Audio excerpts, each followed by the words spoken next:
Hello you beautiful people, this is Chris from TechSpert and I'm here with a fresh new 2019 version of the entry-level Amazon Kindle. £70 here in the UK, available from today, April the 10th, and it's been improved with finally an illuminated display so you can actually read your books in the frickin' dark. So what I'm going to do is get it unboxed, all set up, give you a full tour of the hardware and software. We've got the official fabric cover to slap on it, see if that's any good as well. And we can also do a nice little side-by-side with last year's entry-level Kindle too. So first up, let's just get the new 2019 entry-level Kindle out of its box.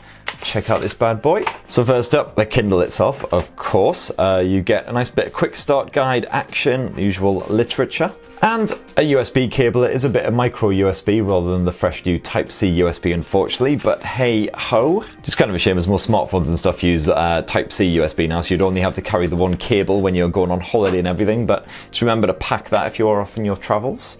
And of course you don't get a mains adapter bundled in the box either, so you will have to provide one of those for a bit of wall charging. So just like last year's model, as you can see, the 2019 updated Kindle is quite a chunky monkey, basically the same dimensions, height, width, and actual chunkiness of it all there, as you can see. It does feel like it's slightly more refined, however, this new model. It's sort of drops off a bit more at the edges, so it's probably slightly more comfortable to clutch, though as you can see, it's still definitely a handful. Thankfully it is nice and light at just 174 grams, so weighs less than most modern mobile phones. It should be absolutely fine for clutching for a good couple of hours, even if you're on a long train ride, a long commute, or indeed chilling at the beach, you lucky so-and-so. Have a quick whiz around the design, nice and simple. As you can see, just a little bit of Kindle branding down there beneath. You've got your power button here on the bottom edge, right next to the micro USB charging port. And then the rest of the edges are nice and smooth, no ports or anything like that on there. There's of course a fairly basic plastic shell design there, as you can see. No real grip added by the surface or anything like that.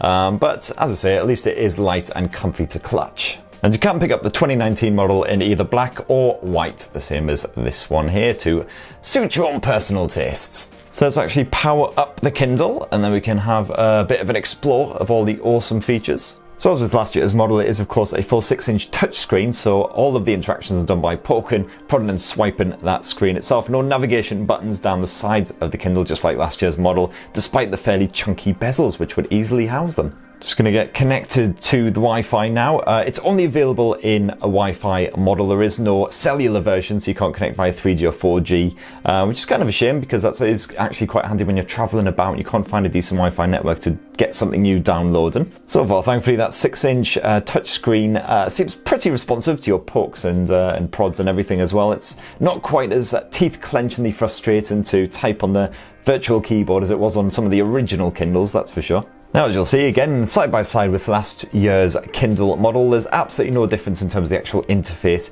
here on the fresh new Kindle 2019 edition. You've still got fast access to your library and your reading list, and of course, the good old Kindle store so you can download some new titles. As you can see there on the Kindle store, as usual, you can just browse about. It gives you plenty of recommendations based on previous purchases. You can browse certain categories and the cheapy books, all that kind of stuff. So it is a solid little online store. That great for picking out new titles, even if you've got no idea what you want to read. If you want to actually download a book, just dive into your library, browse to the one that you want. So just give Mark Commode a bit of a download, give it a tap. As you can see, it'll be queued, and then after just a few seconds, hopefully, it will begin to download to your device.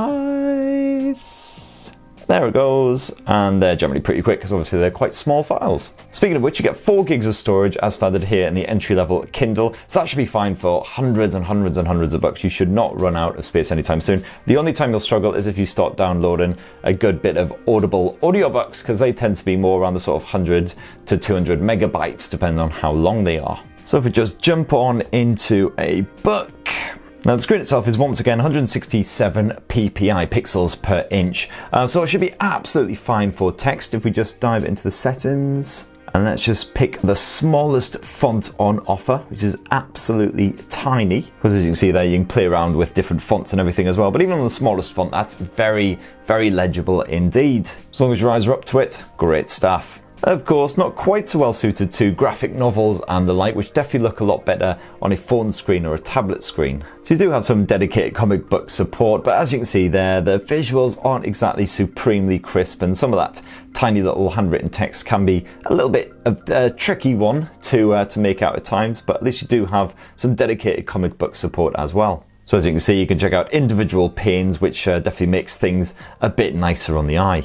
And of course, the big upgrades for the 2019 entry-level Kindle, the main reason to buy it, even if you've got an existing Kindle that works just fine, is of course that illuminated display. As you can see, it's fully adjustable, so if you bump it all the way up into top brightness, you'll have no problem whatsoever reading that, even on a really bright sunny day. And of course, if you are in a darkened room, at least you can just sort of knock it down a bit. It'll be ever so slightly illuminated, so you can read the text quite clearly, and hopefully it won't disturb anyone else who's, for instance, passed out in bed next to you, etc. And of course, it's the usual Amazon anti-reflective panel. So as you can see that, even with bright reflections shining off the screen, still can make out what is going on pretty easily. And if you are struggling again, as I say, just boost up that brightness, and that'll certainly take care of that, no worries. Doesn't appear to be any auto adjustment, however. It is all just manual adjustments. You will have to go into the settings and play around with it every time you want to change it. And when you're actually in a book, of course, you get loads of different features. Let's just get, of course, a full tutorial that actually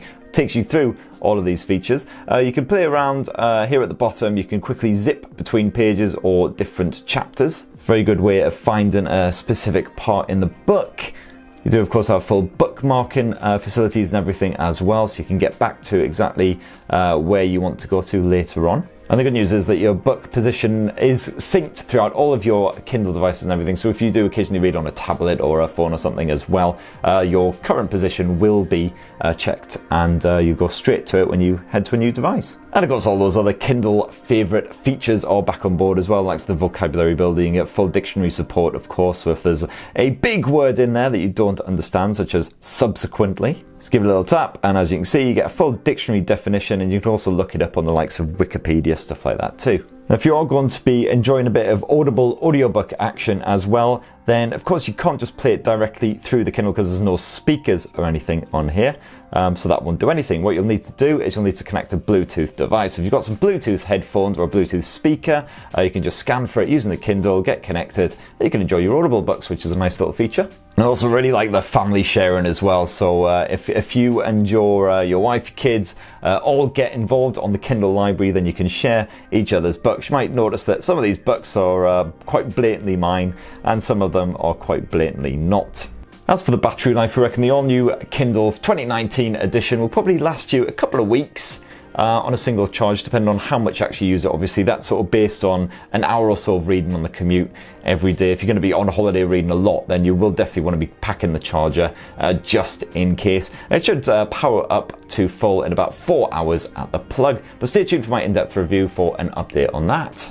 So last of all, let's just smash open this official fabric cover for the Kindle and slap that on and see if this is worth a purchase as well. To be fair, Kindle devices are generally pretty frickin' hardy, so you can literally throw them across the room, drop them onto concrete, and they're generally absolutely fine. They are very hardy indeed, because of course there's no like sort of proper glass screen or anything like that that you need to worry about. But the same, if you are worried about your Kindle getting damaged or anything like that, you can slap on one of the official covers. I quite like this fabric finish. It adds a nice bit of texture to it, makes it feel a bit more premium than the device actually is. As you can see there, still obviously got full access to the charging port and the power buttons, so you've got those if you need to. And of course, one of the great things about the official covers is it does put the Kindle to sleep when you close it up, so you don't even need to bother touching that power button. And when you flip it open, boom, just wakes back up again. It does add a fair bit of girth, unfortunately, to the Kindle, as you can see there. Makes an already chunky device a bit more of a fatty, but yeah, still all the same. Very nice little cover.